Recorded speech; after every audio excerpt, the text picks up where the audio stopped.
video, and I'm gonna be watching his story. I've watched a lot of videos. I've watched a lot of his videos now. I'm gonna show you this one. I watched the full of it, but I don't want you guys to watch.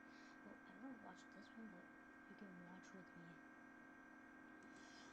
So this one's called I Took Down the What do you call that? I Took Down a Cartel. Yes, I know this. At 6 a.m., my phone blared, jolting me up.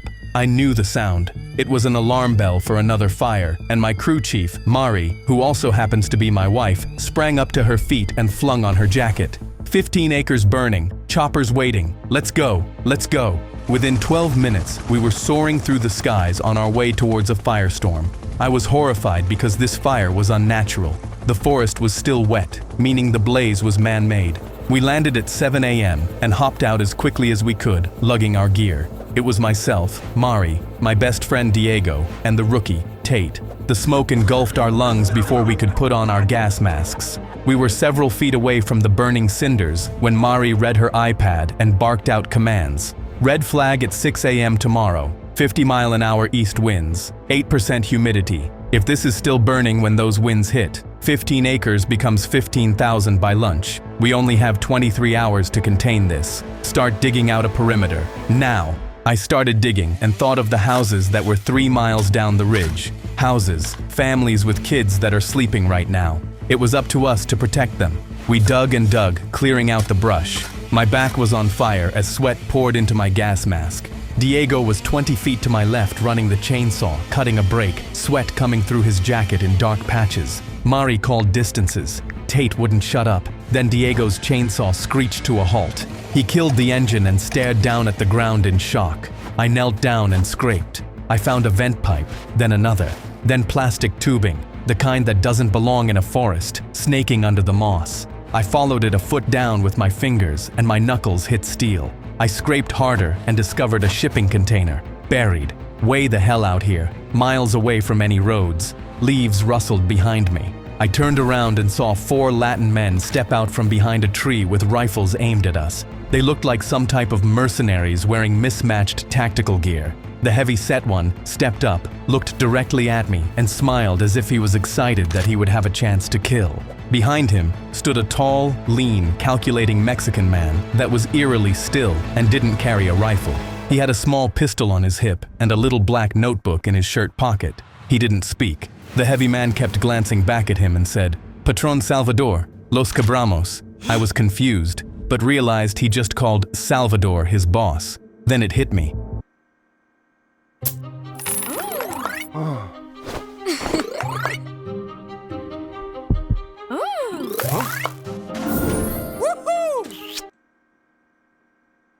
They were cartel. We had heard back at the firehouse about them having drug labs hidden deep in the woods, but never really believed it. The heavy-set one started patting us down one by one, searching for anything that could be used as a weapon. Tate, our big talker, couldn't help himself. "Amigos, what up? So look, there's no need to get violent. We can all be friends here. We're just simple firefighters. We're not policia. We will leave you to your business." They all stared at him, already getting annoyed. I tapped him, trying to signal for him to shut up. He shoved my hand away as if he knew better. "I got this, bro. Where you guys from in Mexico? You like tacos? I'm a burrito fan myself. How is it being badass cartel guys? Must be so sick." As he was yapping, he had secretly turned on his radio, hoping headquarters was listening in on the conversation. I dated a Mexican chica once. Damn, was she saucy. The heavy-set man's eyes darted down and saw Tate's radio light was on. He realized what Tate was doing and told the leader. I was terrified that he would do something bad, so I tried to step in. "Please, let us live. We haven't seen anything here and we don't want any trouble." Salvador gave a small, indifferent nod to the heavy-set guy, which prompted him to raise his rifle and end Tate. My heart sank as I immediately thought of his wife and 2 little kids. My wife got grabbed by a Mexican cartel guy with a mohawk and was being dragged towards the shipping container. My blood boiled when I thought about what they might do to her. Another cartel guy with a long scar on his face shoved Diego down to his knees and stuck his rifle against the back of his head. It was obvious that the decision had already been made to execute all of us. I looked down at Tate's body, and then I looked at the line of trees behind me. I quickly pulled my wife aside and whispered, "I'm gonna escape and come back for you. I don't see another way." She nodded, giving me the permission that I needed. Then within half a second, I made the decision.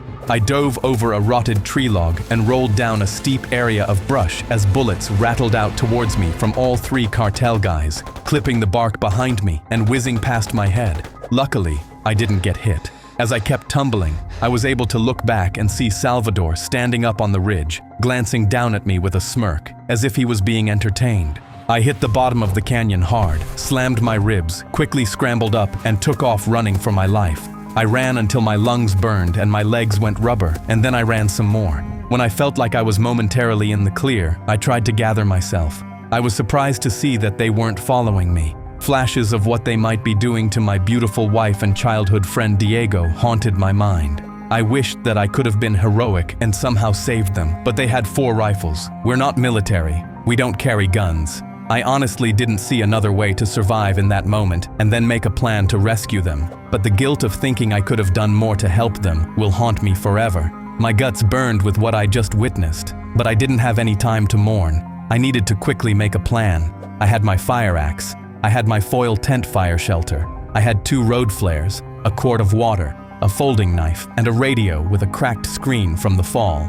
I found a thicker area of tree cover and tried the radio in a panicked whisper. "It's Reyes. Anyone there? Over. Nothing. This is Reyes. Can anyone hear me? Over." A strange crackling sound came out of it, and I couldn't tell if anyone was there. Then it cut out. I made my way around the perimeter of the fire and climbed up a ridge as quietly and slowly as possible so I could get a view on the cartel. I found a lookout spot perched behind a tree and saw them shoving Diego and Mari into the cargo container. I was relieved to see they were alive, but feared what they were planning to do with them. They started loading boxes and equipment from inside the meth lab onto pallets, which meant they were going to probably chopper out the important parts of the drug lab before the firestorm hit and let the wildfire erase everything they couldn't carry out. I think this was how they were covering their tracks, but all of this was new to me, so I really wasn't sure. Salvador stood apart from the others on a flat rock, speaking into a satellite phone.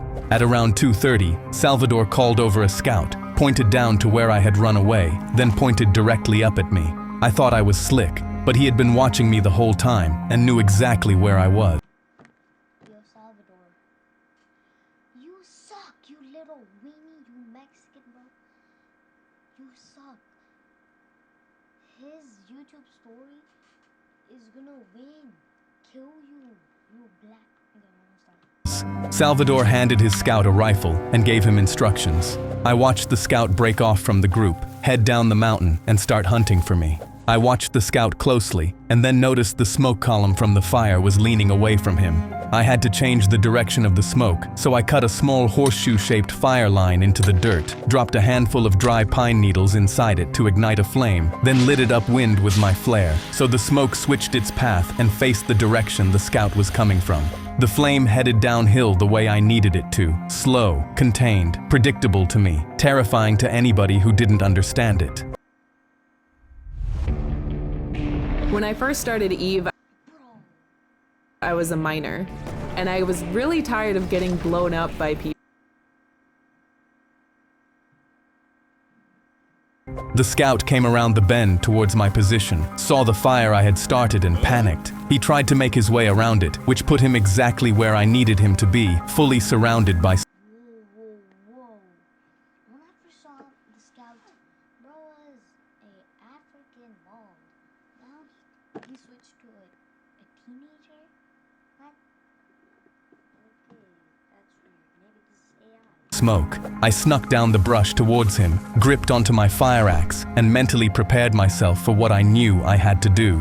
I understood that it was either me or him. Pure survival. I saw him coughing and trying to wave the smoke away. It was fully covering him, and he probably couldn't see more than a foot in front of him, which made him not know what direction to go to get out of it. I slowly made my way up behind him, stepped into his cloud of smoke, and he quickly turned around and fired his rifle at me.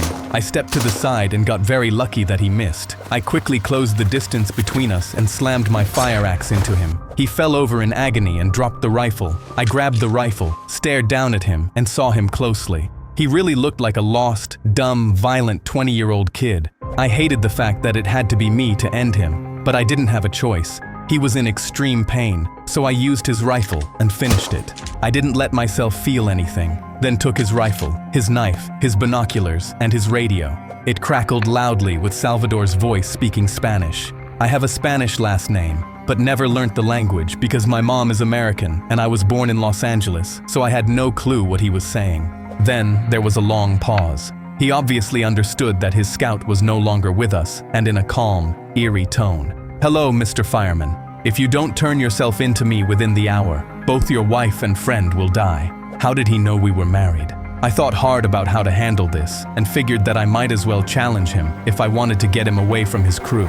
I spoke into the radio. "Listen up, you cartel piece of shit. Why don't you come down here and face me yourself, instead of having your men do all the dirty work for you? Are you a scared little bitch that can't do anything on your own?" I hoped he'd take the bait. "When I catch you, I will torture you in unimaginable ways, then do the same to your pretty little wife and your family." I felt a chill crawl up my spine because I knew he wasn't kidding. I stayed quiet, used the wall of smoke for cover from being seen, made my way back to the upper ridge, and found a better hiding spot to keep spying and studying their movements.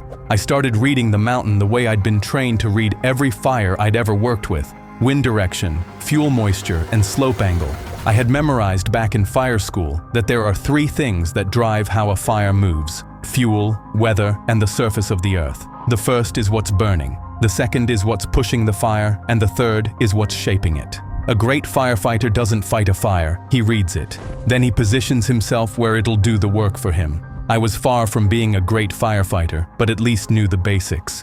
I marked 3 potential death zones on the mountain in my head.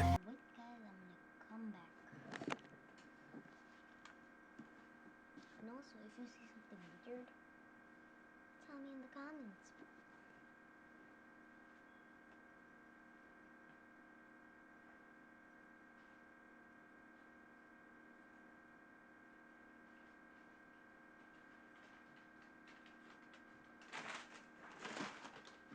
Back. Tell me in the comments if you saw something weird. I don't know, a bug. If it's a bug, don't tell me, no need. But if it's like something like weird, like, tell me. If I could lure a cartel guy into them, I wouldn't have to pull a trigger because the fire would do the job for me. I tried the busted up radio again and got nothing. Then it was a little before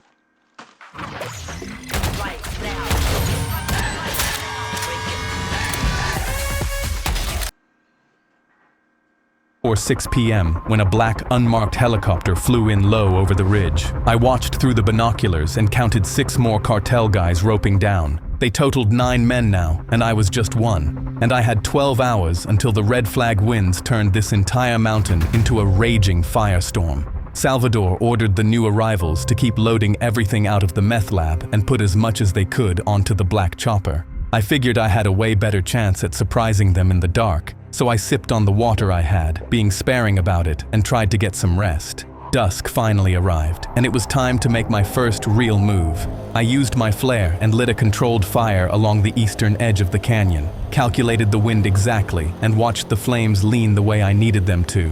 The fire I built wasn't big enough to threaten Mari and Diego in the buried container. I wouldn't risk that. But it was big enough to put an intense wall of smoke right in the middle of all the cartel men. When you're stuck inside a smoke column at night, you can't see your friend or your enemy.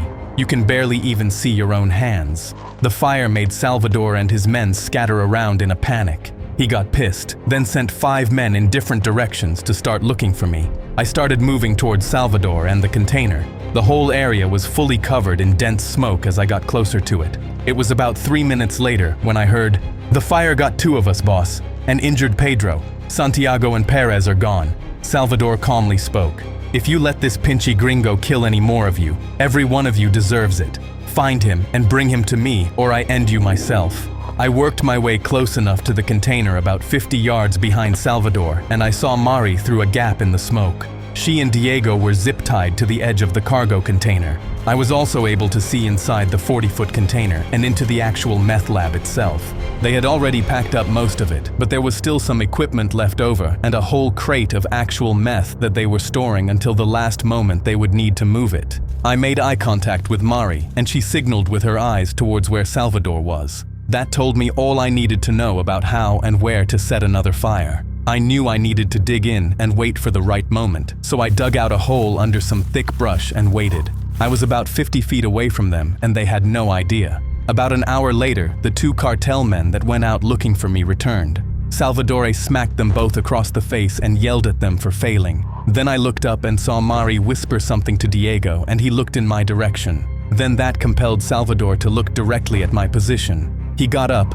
grabbed his hatchet, and made his way right towards me. I slid further down into the brush, took a huge breath in, and went dead still. Salvador made his way over to me and searched the area. I could smell his body odor as he got closer and tried to control my breathing. He gripped onto his hatchet and stabbed it into the brush beside me. I froze up and did my very best not to move. I had the rifle in my hands underneath the dirt, but had no light or visual of where he was. He stabbed into the ground and got a foot away from me.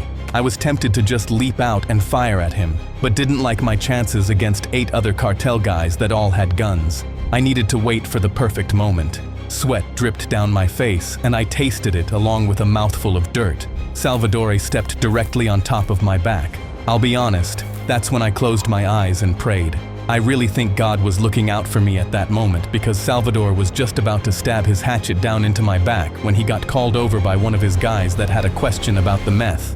Whew, close call. I waited in that hole until about 1 a.m. Then when I knew everyone was asleep,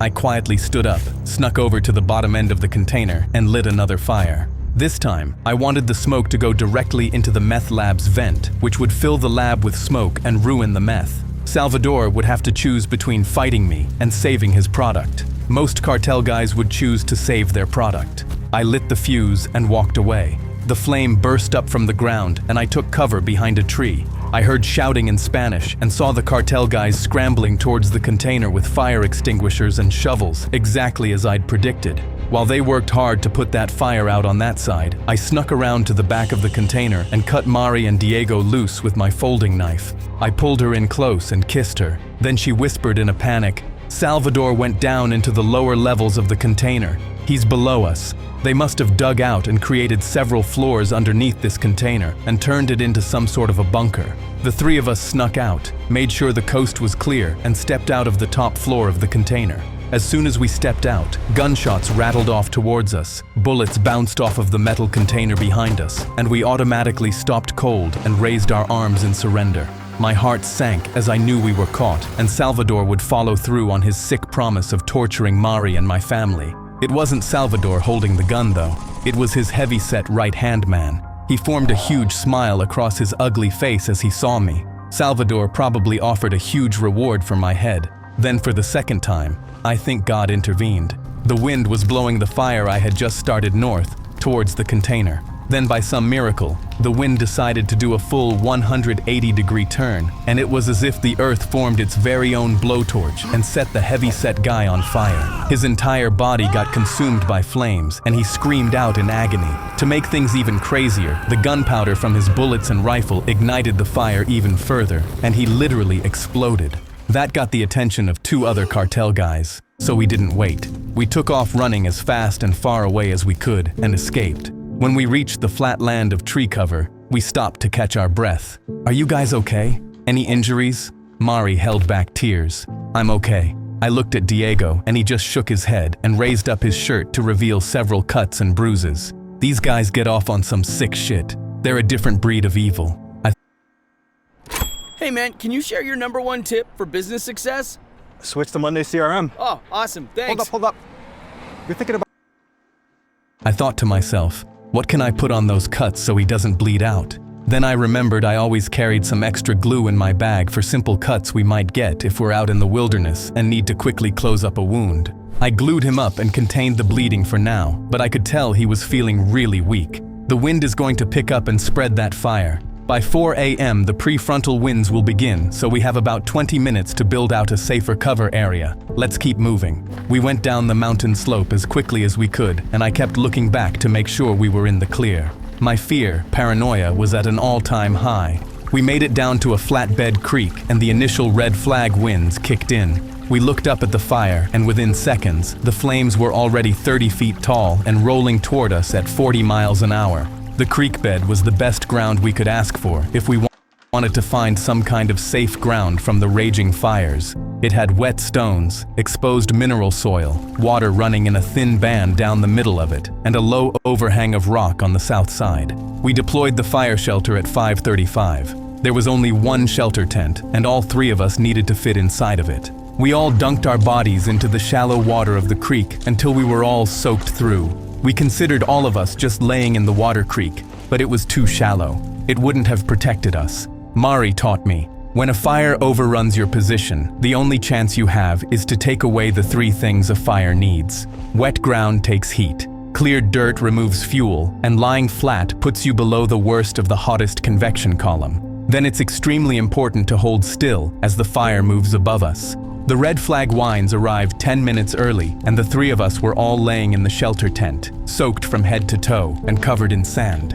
I heard the firestorm approaching. It sounded like a freight train gathering speed up in the sky right above us. 300-foot crown, tornado-like flames rolled over the ridge, the temperature spiking past 1500 degrees at its peak. I couldn't hear anything but the roaring blaze. I couldn't see anything but white-orange light through closed eyelids. I held Diego and Mari underneath me, and I prayed again. I thought, well, if I'm going to die, there's no one better than my wife and best friend to be with.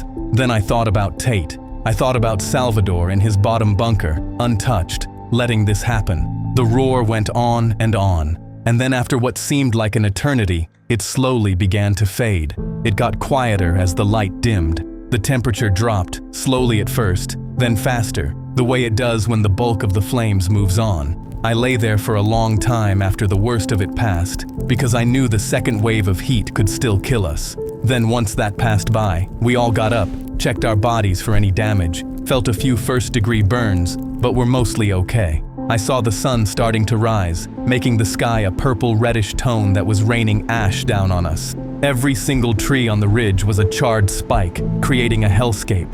We all hugged each other and held back tears, grateful to be alive, yet so sad about what had happened. Our pathway back towards the nearest radio station that was roughly 6 miles away took us right past the buried container lab. The steel container was glowing red, slumping into itself, with the paint blistered black. The cartel's evidence had been erased exactly the way Salvador had planned. There were several charred corpses scattered around. He left the other cartel guys to burn. I held my rifle as we were walking past the container and stopped cold. Diego and Mari turned to face me. Diego looked concerned. "What's up? Why are you stopping?" I was instantly struck by the thought of Salvador finding out our unit and discovering who we all are. It wouldn't have been that hard for him. Salvador's inside that bottom-level bunker. So, we need to finish this. If we let him go, none of us will ever sleep soundly again. Everywhere we go, we'll be looking over our shoulder, wondering when he'll show up or send someone to get us. I don't know about you guys, but I can't live like that. He's in that bunker, most likely alone. His people don't know anything about us, but Salvador does. They both thought about it for a few seconds, then agreed. We had to finish this. I walked over to the bunker hatch and noticed that the concrete shaft was still intact. The fire hadn't killed what was below. It had just sealed it in. I signaled to Mari and Diego, and we crouched 20 feet back behind a fallen log. I brought the rifle up, aimed it at the entrance of the container, and waited. I knew 3 things about a man who survived a firestorm in a sealed bunker. He's out of air, he's desperate, and he's not coming out of that bunker empty-handed. We waited as most of the smoke had lifted. The first edge of morning sun was starting to break over the ridge, and then, at 8:45, the hatch hissed, hydraulic pressure released. The heavy steel door swung open, and Salvador climbed out into the ash. He was soot-streaked, and his shirt was half burned. He was the only one in there, and as soon as he stepped out, he opened fire at us with his pistol as if he was expecting us. I got one shot off and missed as I felt his bullet whiz past my head. I saw him clutch his right shoulder and stumble. He turned to face me and started walking directly at me, not caring at all that I had a gun. I fired another shot and missed, then another, and I missed again. Mari and Diego grew extremely nervous, hoping I could finish the job. I cocked the rifle back and realized the bolt action was clogged up with ash, and no matter how hard I tried to pull the trigger, the gun was completely jammed. Salvador aimed his gun at us. 8 long years I've been working in these woods, and you motherfuckers think you can come in here and ruin my business? He opened fire. We dove, ducked, and tumbled for cover behind the burnt tree stumps, struggling to find one that was tall enough to protect us. His last round grazed my ribs and tore a piece of flesh clean off. He ran out of bullets, tossed his empty pistol aside, ran and tackled me into the ground. He had the look of a vicious, wounded animal and the wild-eyed look of a man that planned to kill. We started wrestling back and forth, and once he saw my fire axe, he was desperately trying to steal it from me. We struggled for control of the axe, and he ripped it out of my hands and started slamming it down towards my face. At the last split second, he missed by an inch. Then I faked a jab, lowered myself down, grabbed around his midsection, and slammed him backwards into the ground, breaking his ribs and forcing him to drop the fire axe. He grabbed my wounded side, and I almost blacked out from the pain. I got a hold of his wrist, twisted it sideways, then snapped it back.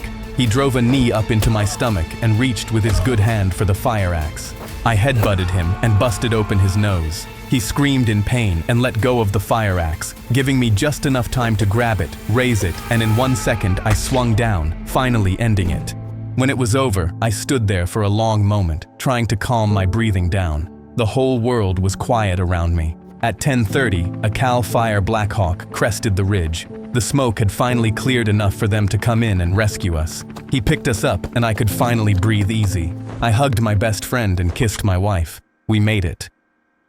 Hey guys, do you like Disney Plus or TV shows like Stranger Things? How would you like to be on one? Be one of the first 200 people to sign up now, and the next super